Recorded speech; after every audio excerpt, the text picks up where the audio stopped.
These videos will probably be mixed up because they've been done over the last few weekends in bits and bobs, so you know, just bear with me, it's all in there. So Cortina's been neglected for a little while. It's all covered up and hopefully pretty safe. Under there, it's been covered up for a while now.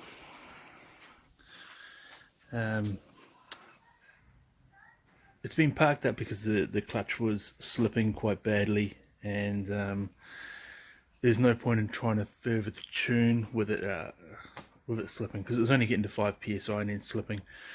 So I pulled the motor out and parked it up. The story with the clutch is the factory one started slipping at not even 5 psi. I can get a heavy duty one off the shelf here for about $350, but I imagine that's going to slip as well. So, you know, I'm not made of money, and money is an issue, so I had to look around.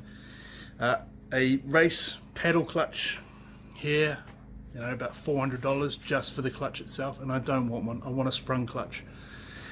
Anything out of the UK with postage is over $1,000, and Centre Force in America, they do a dual friction clutch for a Pinto with a heavy duty pressure plate, and it should hold the torque, which is going to be the issue.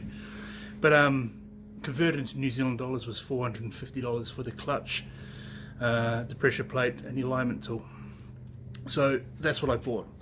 The downside is postage again was going to be about $500. So a friend of mine had his workmates go to America every now and then for work, so it's just sitting there waiting for one of them to go there and bring it back. So it's not going to cost me anything in postage other than time.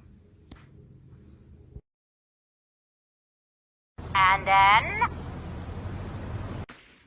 there's a few things that need doing. So while I've been playing with that one, which is up for sale in New Zealand, if you're interested, I pulled the engine and everything out.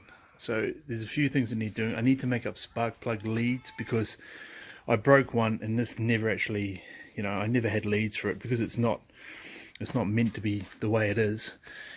I just used what I had at the time, which is a set of leads of a 6-cylinder, and I just kind of stretched them till they fit, but it was so tight that I'll make up a set. Spark plug wise, I got 4 meters of 8mm wire.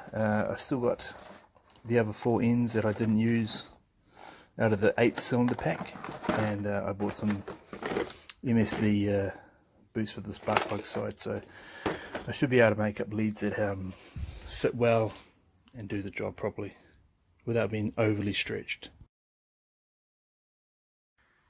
So that's the leads made up. Good thing I bought 4 meters of this stuff because I stuffed it up a couple of times. But these are all MSD ends now, new leads. These silicone MSD ends on the end for the plug are also pretty good for heat insulation. I did have problems with these sleeves here. You know, as you can see, that one got burnt pretty badly, and it goes hard and brittle and crusty. So I opted for this, which is like an aluminium sleeve, and when I had this on it, it was, you know, we drove around for a good 3 hours and there was no issue.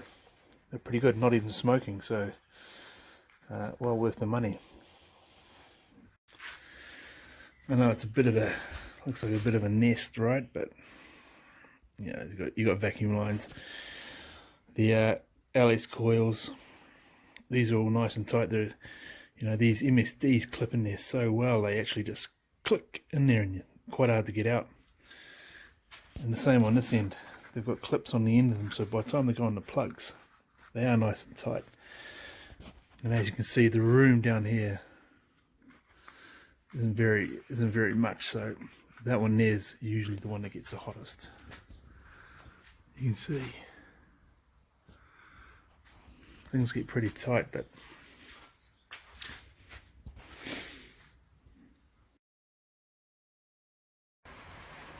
one, two, 3,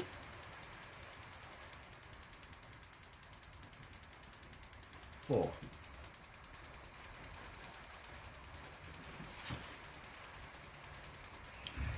Successful. Made the mistake of grabbing all 4 of them while they were on, and got a hell of a shock. Damn near shit myself actually, but no, I won't be doing that again. Pretty powerful. And then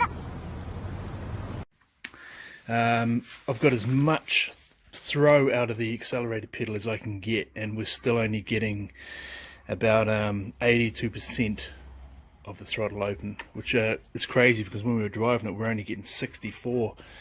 So at the moment the most I'm getting is 82%. The pedal's been modified as far as it can go, and it's only got so much movement that it can have without, you know, bashing the firewall out and trying to push it further. So I've been thinking about things that I can do with this side of it.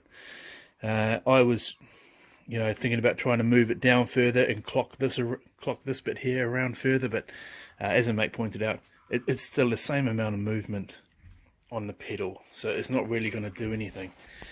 And then I was thinking that maybe if I brought it out so it had a further pull around, but he seems to think just make it smaller, you know, work it all out, put a cable through it, pull the cable and see how much cable I'm actually getting, and then try it in different areas until I get closer and closer to the center point, and then see if that actually works. So that's something I've got to work on. As you can see, when I pull this, there's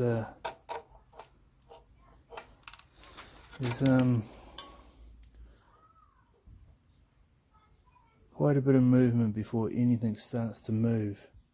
See that one there? And that starts. So I might try and fix that issue first. So I've just released these 2 arms. This one here and this one here. This one here controls those 2 throttle bodies, and this one here controls these 2. After doing that, you know, that kind of moves all the way to the bottom anyway. So I might try and just lift it up a little bit, set it a bit higher, and adjust those arms so that as soon as it starts moving the butterflies.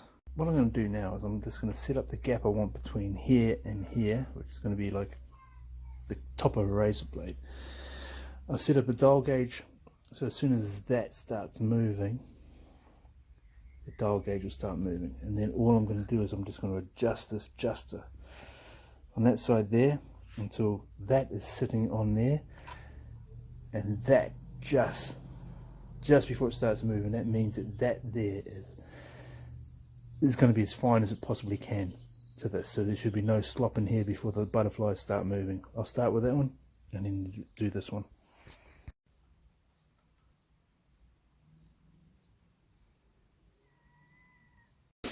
Well, that's it. This has been modified now and is in further. These have all been adjusted so that as soon as you start pulling the accelerator cable, there is very little movement before it starts snapping open.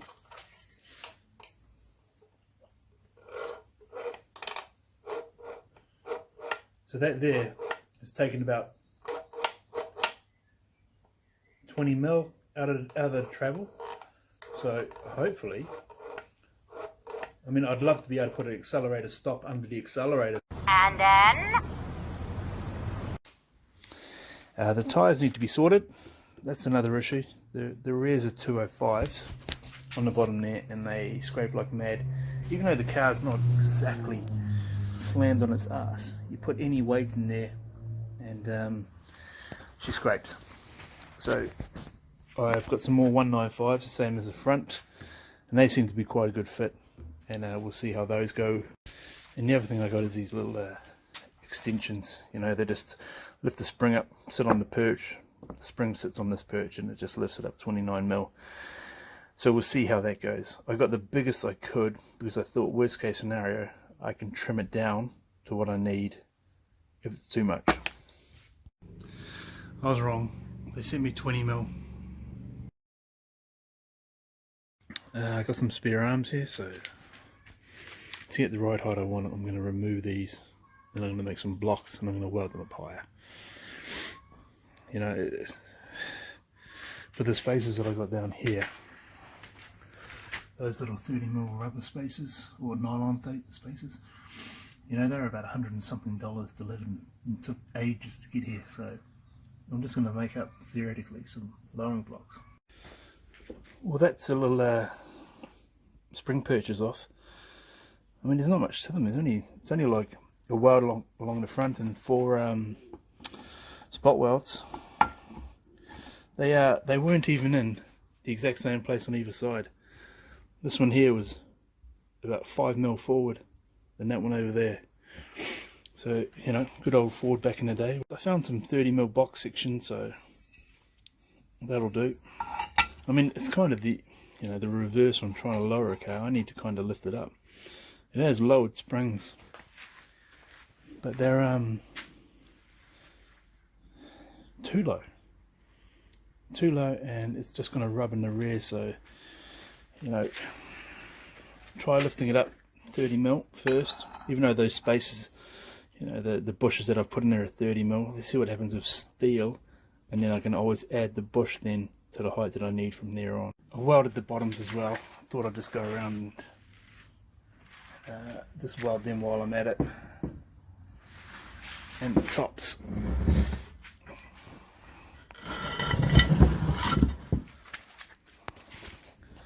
Tops are all welded as they were plug welded in the beginning. You know, weld on top. That's pretty much all they had from factory, was that weld and a couple of plug welds. So these are, you know, a lot stronger than they were from factory. 30mm higher, so we'll just see how that goes.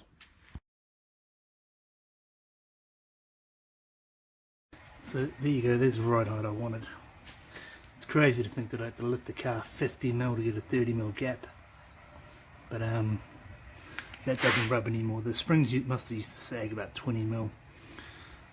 So that is perfect. I mean, I've jumped up and down on that door sill, and that hasn't touched the tyre, so that there should be pretty bloody perfect. And then? The other thing I got is boost gauge. That needs to go in. A tacho. That needs to go in as well, because there's not one there. I never really wanted one, but I kind of need one. So that's going in. There's a few extra plugs here now, so the 3-dial gauges that are in the car, I'm just going to remove them, put that in one of them, and then make them so that they can come out easy enough by disconnecting a 6-pin plug. And that's going to go where the other boost gauge was. Well, that's another bit done. I ended up painting out the chrome bits to try and match it a little bit, but better than what it was. So we've still got oil pressure, volts, and now boost. Cleaned up the wires on the back and put a connector on, so now I should just be able to plug it into behind the dash, bolt it up. So there we go, all back together. You know, as you can see, there's no heater in this. I just put it on a switch. There's no matrix. It's just for a demister. We've got our oil pressure and volts, and now boost. And up here we've got a little tacho. Everything else is all working. And then in here is everything for the ECU that controls the engine. So we've got our laptop connector, water pump controller, and wideband O2. And then? Also thought I'd try and protect the sensors a bit more. You know, they are right at the bottom of the motor at the front, so